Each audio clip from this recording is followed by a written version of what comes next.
예수님이 이스라엘 백성을 이제 오늘 본문에서는 이제 포도원에 비유하고 있습니다.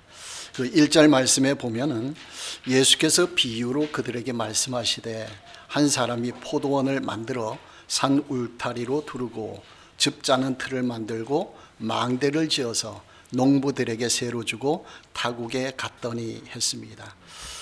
여기 한 사람은 포도원 주인을 가리키는데 하나님을 의미합니다. 그리고 포도원은 이스라엘 나라를 가리킵니다. 산 울타리로 둘렀다라는 것은 이스라엘 나라를 하나님이 보호해 주신다, 그런 의미가 되는 것이고요. 즙 짜는 틀이 있다, 이것은 이제 추수하는 거죠. 그러니까 그 당시에 풍요를 상징합니다. 그러니까 포도원을 만들어서 이스라엘 백성들이 잘 살도록 하나님이 도와주신다라는 것이죠. 망대를 세웠다. 망보는 탑이죠.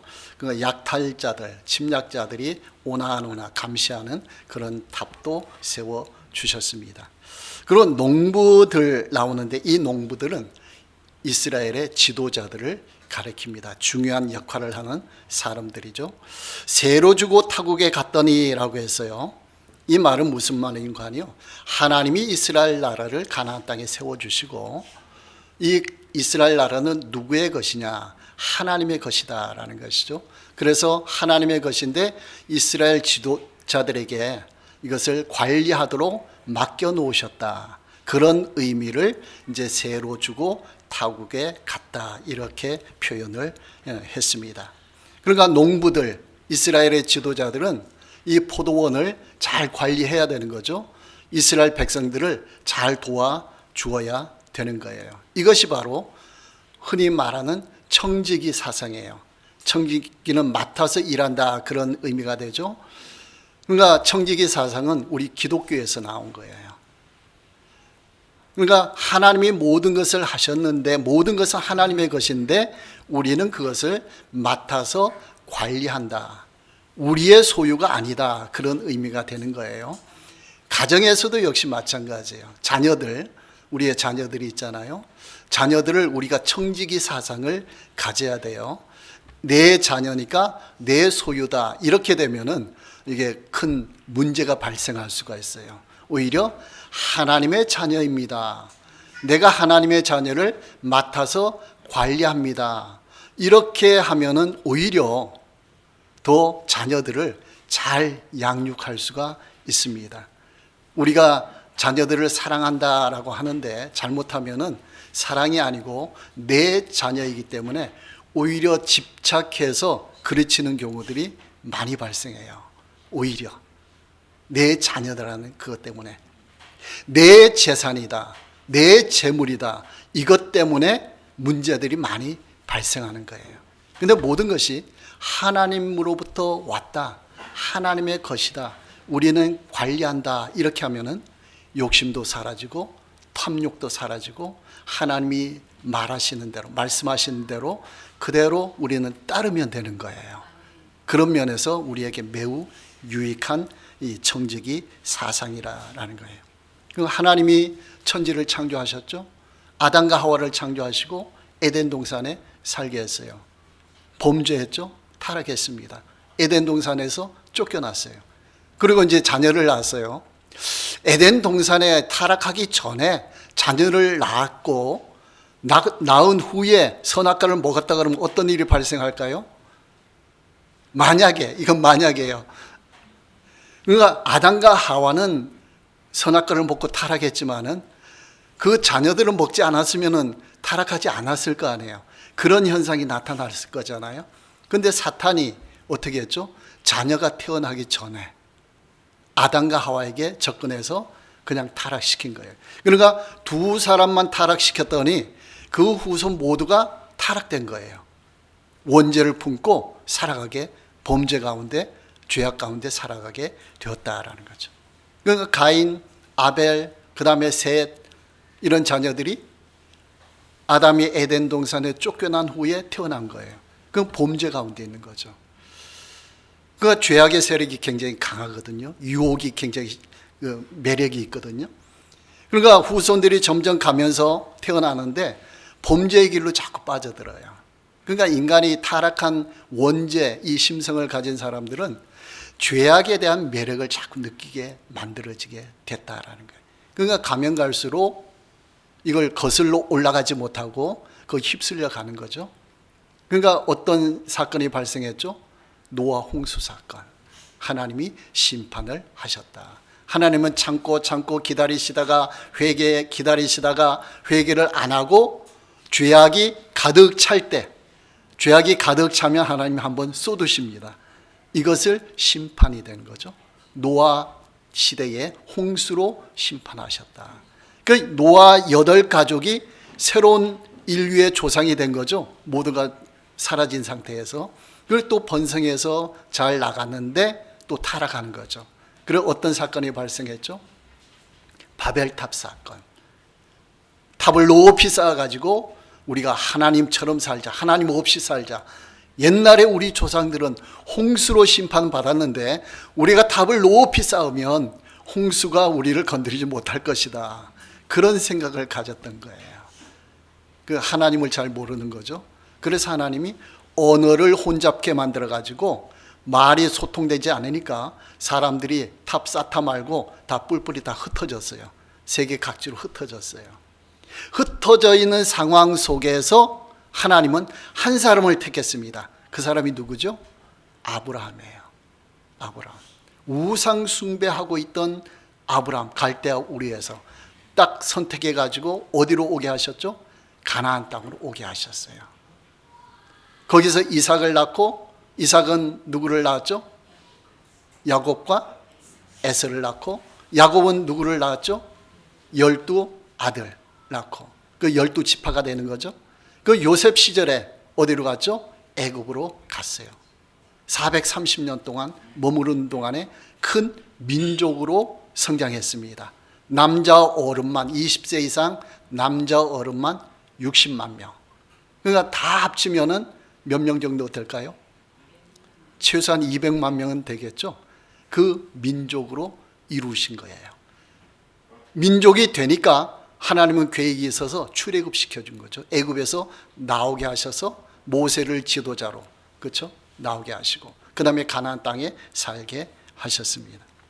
자, 이렇게 하는 모든 과정 속에는 하나님의 특별한 계획이 있어요. 아담과 하와가 타락했죠. 노아 홍수가 발생했죠. 바벨탑 사건이 발생했죠. 그러니까 하나님께서는 지금까지와는 다른 방법을 선택하신 거예요. 한 사람을 선택해 가지고 그 한 사람을 통해 민족을 이루고 이 민족을 통해서 세계를 복음화시키겠다. 그런 계획을 갖고 계신 거예요. 그게 창세기 12장 1절에서 3절을 보면 나오죠. 그 세 가지 복을 크게 주셔요. 하나님은 아브라함에게. 첫 번째는 가나안 땅 너와 후손에게 줄 것이다. 그 다음에 뭐예요? 내 후손이 큰 민족을 이루겠다. 요 두 번째예요. 세 번째가 뭔지 아세요? 너를 통해서 모든 민족이 복을 받을 것이다. 요거예요. 제일 중요한 게 뭘까요? 1번, 2번, 3번 중에 3번이에요. 1번, 2번을 하시는, 복을 주시는 이유는 3번을 하기 위해서예요. 모든 민족에게 복음을 전하도록 하기 위해서. 이렇게 이제 된 거예요.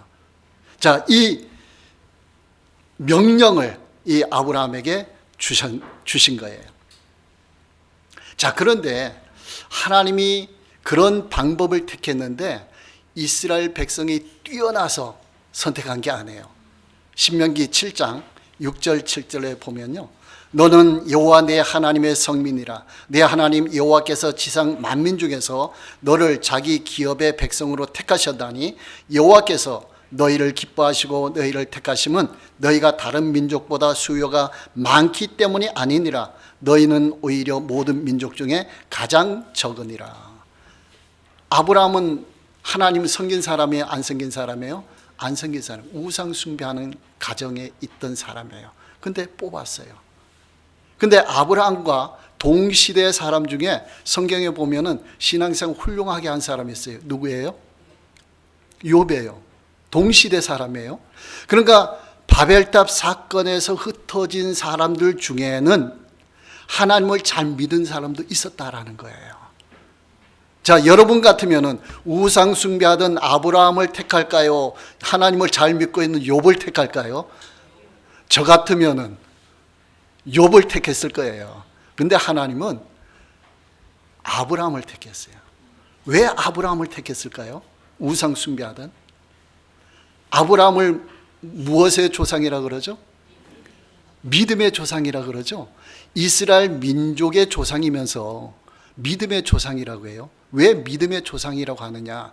노아도 믿음이 좋았잖아요. 그렇죠? 아벨도 믿음이 좋았잖아요.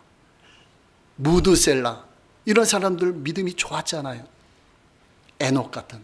근데 아브라함을 믿음의 조상이라고 칭해요. 왜 그런 거 아니에요?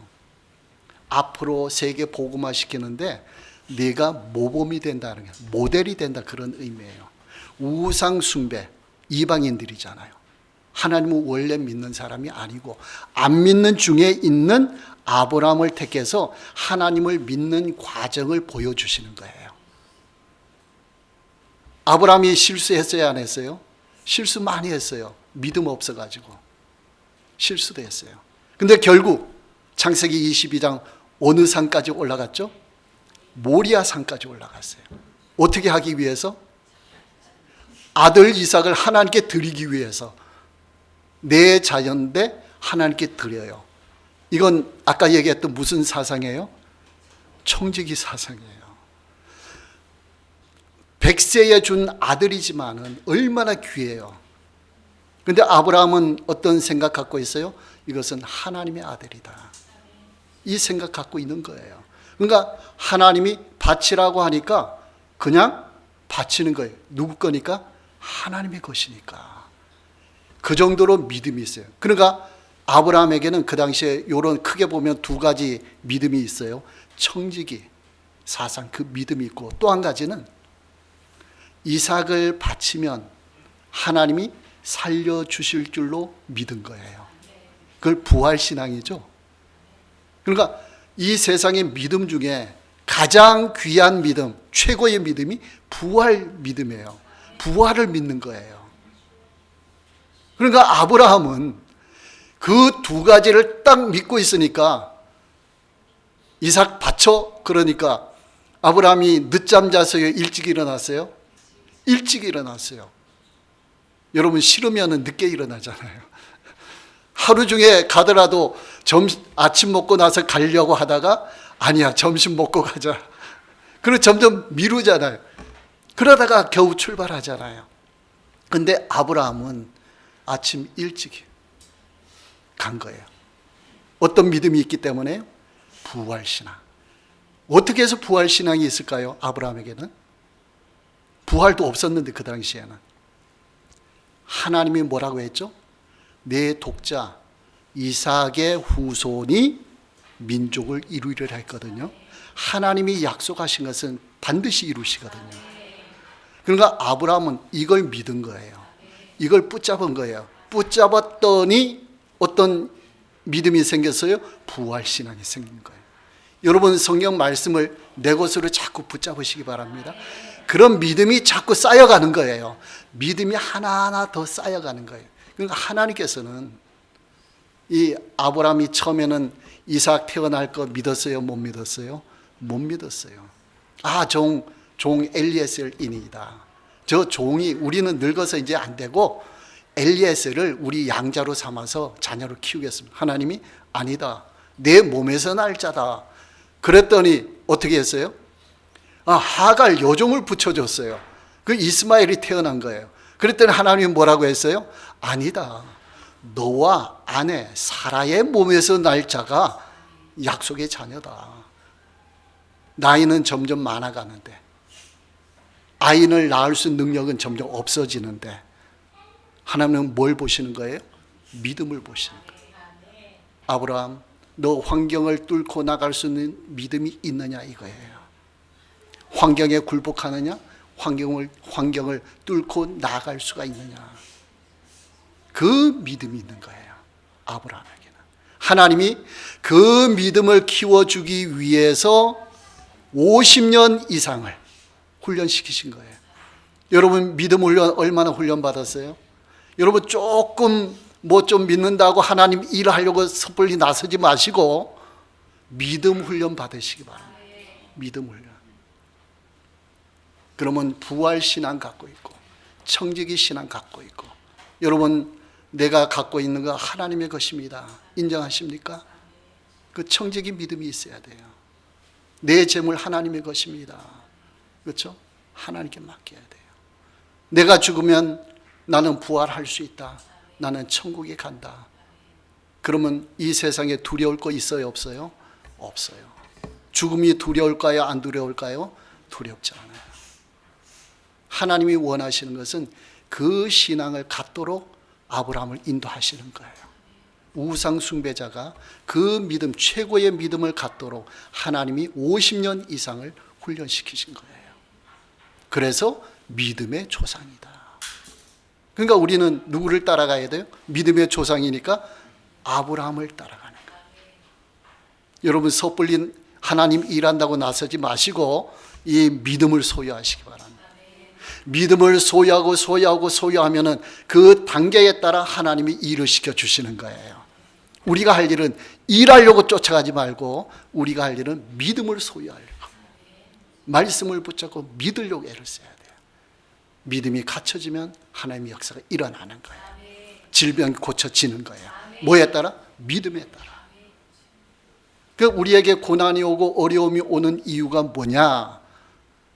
그 과정을 통해서 믿음이 발생하도록 하시는 거예요. 하나님께서는 믿음이 발생하도록. 그게 목적이에요. 믿음이 발생한 후에는 하나님이 역사해 주시는 거예요. 지난주에도 저는 어느 분 우리 성도님 만나서 간증 들었어요. 하나님 사랑 만나고 체험했더니 모든 게 사랑이라는 거예요. 전에는 꾸짖고 막 화내고 잘 하려고 지적하고 막 했는데 모든 게 사랑, 모든 게 사랑스러워 보인대. 그러니까 내가 변하고 다른 사람도 변하고 변의 역사가 일어나는 거예요. 그러니까 우리가 교회가 하는 하나님 나라 사역자는 이러한 순서로 가는 거예요. 믿음도 약한데 사람들 많이 모여서 사회를 위해서 봉사해야지. 이거 약한 거예요. 하나님이 기뻐하지 않을 수가 있어요. 우리가 관심 가져야 될 것은 믿음이다. 그래서 신명기 28장 그 1절 2절 이스라엘 민족 2세대에게 이제 출애굽 2세대에게 말씀하신 거죠. 내가 내 하나님 여호와의 말씀을 삼가 듣고 내가 오늘 내게 명령하는 그의 모든 명령을 지켜 행하면, 여기서 삼가 듣고 지켜 행하면, 여러분 지킨다는 말 알죠? 어디에 지켜야 돼요? 말씀을 내 마음속에 킵하는 거예요. 그러면서 순종하는 거예요. 내 마음속에 넣어놓으면 어떤 역사가 일어나죠? 성령께서 내 마음속에 역사하사 말씀이 깨달아지고 믿어지게 하는 거예요. 그러니까 이스라엘 백성을 요걸 놓친 거예요. 지켜 행해야 되는데 오늘날 많은 사람들이 말씀을 행하려고 애를 써요. 지키려고 애를 쓰는 게 아니고 믿음 없이 행하는 거예요. 그렇게 되면 지키지 않으면. 지키는 건 어디에 지켜요? 마음속에. 마음속에 지킬 때 성령께서 역사해 주사 믿음이 발생해요. 이렇게 하지 않으면 부활신앙까지 못 올라갑니다. 이 지키는 것이 없으면 청지기 믿음 못 올라갑니다. 어느 수준에 머물러 끝나는 거예요. 저는 여러분들이 이런 방식을 통해서 지킴을 통해서 올라가기를 원합니다. 부활신앙까지, 청지기 신앙까지. 그러면 거기에는 천국이에요. 천국은 거기에 있어요. 모든 게 자유로운 거예요. 모든 게 감사고 모든 게 기쁜 거예요. 여러분 그 단계로 올라가시기 바랍니다. 천국은 죽어서 가는 데가 아니고 우리의 믿음이 올라가면은 거기에 천국이 딱 기다리고 있어요. 우리가 올라가는 만큼 천국을 누리는 거예요. 자, 이렇게 되면 내 하나님 여호와께서 너를 세계 모든 민족 위에 뛰어나게 하실 것이라. 이렇게 되면. 그러니까 이스라엘 백성들이 해야 될 일은 뭐예요? 세계 복음화가 사명이에요. 그런데 세계 복음화 사명을 감당하기 위해서는 스펙을 쌓고 공부를 많이 하고 사람들을 많이 모으고 이게 아니고 오로지 한 가지 방법 뭐예요? 삼가 듣고 지켜 행하면 뛰어나게 할 것이다. 이게 유일한 방법인 거예요. 내가 내 하나님 여호와의 말씀을 청종하면 이 모든 복이 내게 임하며 내게 이르리니. 그렇죠? 이스라엘 백성들은 요 방식대로 가면은 그 역사가 일어나게 된다라는 거예요. 자, 그래서 하나님은 계획을 세워서 애굽에 있던 이 이스라엘 민족을 출애굽시켜서 이제 가나안 땅에 오게 했죠. 자, 가나안 땅에 살아가요. 그러니까 모세를 통해 출애굽했고 광야를 통과했고 요수아를 통해서 가나안 땅을 정복했잖아요. 요수아가 죽고 나서 어떤 시대가 열렸죠? 사사 시대. 기드온, 삼손, 온니엘, 여자 사사 드보라 이런 시대가 열렸죠.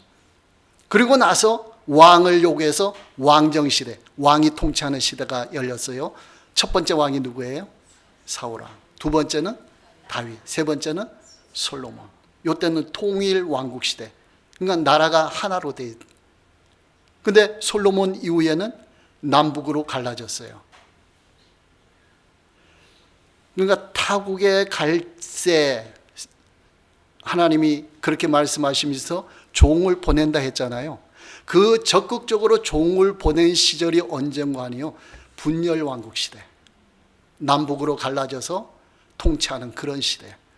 왜 선지자들이, 하나님이 선지자들 그 시대에 많이 보냈을까요? 시절이 어렵기 때문에. 신앙이 바로 서지 못했기 때문에. 그래서 선지자를 통해서 너희가 바로 해야 된다, 똑바로 해야 된다, 계속 말씀을 주시는 거예요. 그게 종을 보낸다. 2절부터 나오죠. 때가 이르매 농부들에게 포도원 소출을 얼마를 받으려고 한 종을 보내니 그들이 종을 잡아 심히 때리고 거저 보내었거늘 다시 다른 종을 보내니 그의 머리에 상처를 내고 능욕하였거늘 또 다른 종을 보내니 그들이 그를 죽이고 또 그 외에 많은 종들도 더러는 때리고 더러는 죽인지라. 수없이 하나님께서는 선지자들을 보내요. 경고를 주시고 깨닫게 하시고 막 그렇게 하는 거예요. 그런데 이스라엘 백성들은 그 선지자들을 어떻게 했어요? 때리고 상처 주고 능욕하고 심지어는 죽이기까지 했다라는 거예요. 그러니까 엘리야와 같은 경우 우리가 잘 알고 있잖아요. 바알 숭배자들 450명과 대결했잖아요. 그 승리했잖아요. 승리했더니 그 아방의 아내 이세벨이 뭐라고 했죠?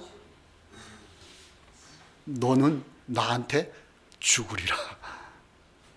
하나님의 일을 올바로 했는데 너는 안 돼. 너는 제거되는 거야.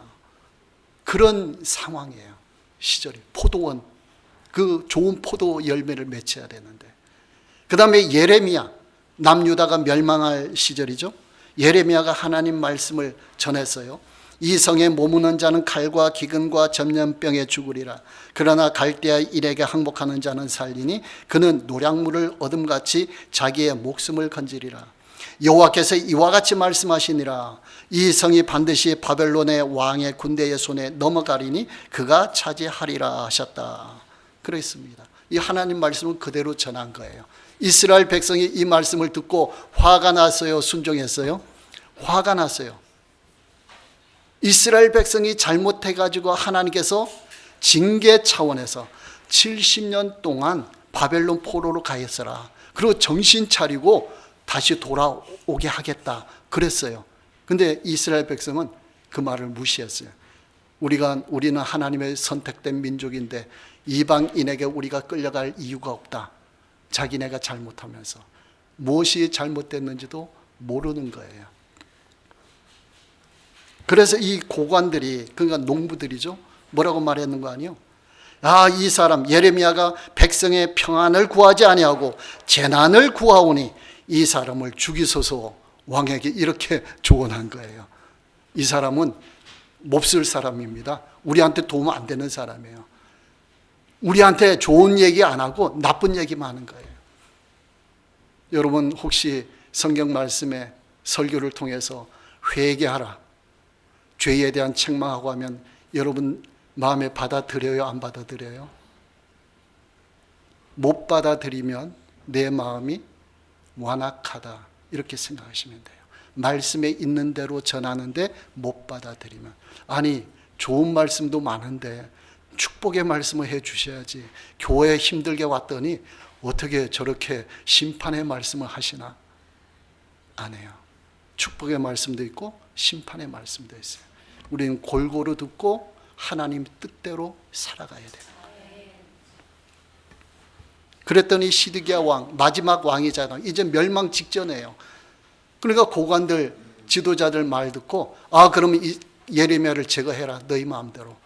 그리고 구렁텅이에 빠뜨렸어요. 거기 있으면 죽잖아요. 그 나중에 겨우 이제 살아났어요. 그런 현상이 나타났어요.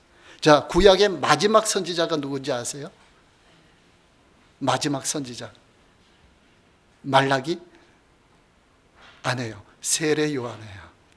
미처 몰랐죠. 그러니까 세례 요한은 구약 시대의 마지막 선지자 역할을 하면서 신약 시대를 열어가는 사람이에요. 자, 세례 요한은 어땠어요? 뭐라고, 그 메시지가 뭐였죠? 회개하라, 천국이 가까워요. 그런 선포였어요. 그러면서 헤롯 왕이 결혼을 이상하게 했어요.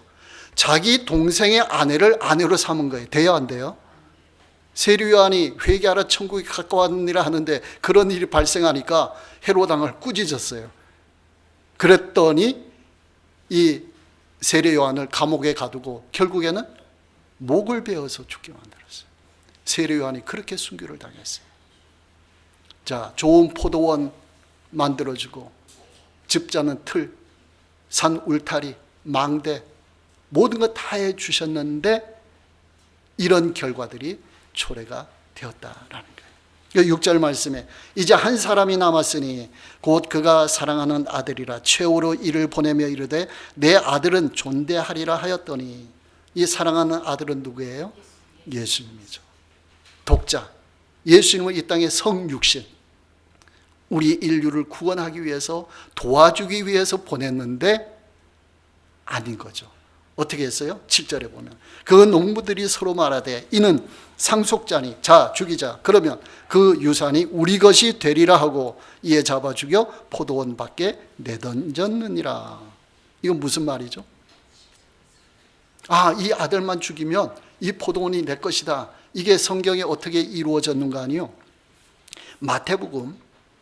요한복음 12장 19절을 보면은 바리새인들이 서로 말하되 볼지어다 너희 하는 일이 쓸데없다. 보라 온 세상이 그를 따르는도다. 이거 언제 사건인 거 아니요? 종려주일날 종려나무 가지를 흔들고 막 흔들었죠. 근데 바리새인들은 그걸 보고 시기 질투하는 거예요. 아, 모든 사람들이 예수님을 따르는 우린 뭐야? 이 유대교 지도자들은 우린 뭐야? 우리는 아무 쓸모자가 없네. 저 예수를 제거하자. 이렇게 되는 거예요. 그럼 내 것이 되리라. 그런 표현이잖아요. 그래서 종교재판 결국 하잖아요. 예수님을 붙잡아서 대제사장이 물어요. 내가 하나님의 아들 그리스도인지 우리에게 말하라. 예수님이 말씀하시기를 내가 말하였느니라. 그 말은 뭐예요? 내가 그리스도다. 내가 구원자다. 그거예요. 그러면서 이후에 인자가 예수님이 권능의 우편에 앉아있는 것과 하늘 구름을 타고 오는 것을 너희가 보리라. 진리를 말씀했더니 이 사람들이 옷을 찢으면서 너 나사렛 촌동네에서 태어난 네가 무슨 하나님의 아들이야. 너는 신성 모독하는 말을 해서. 그러면 어떻게 해야지? 그래, 죽여야지. 사형 당해야지. 그래서 십자가에 못 박아 죽이게 된 거예요. 자, 그렇게 했더니 자기네 것이 되었어요? 아니에요.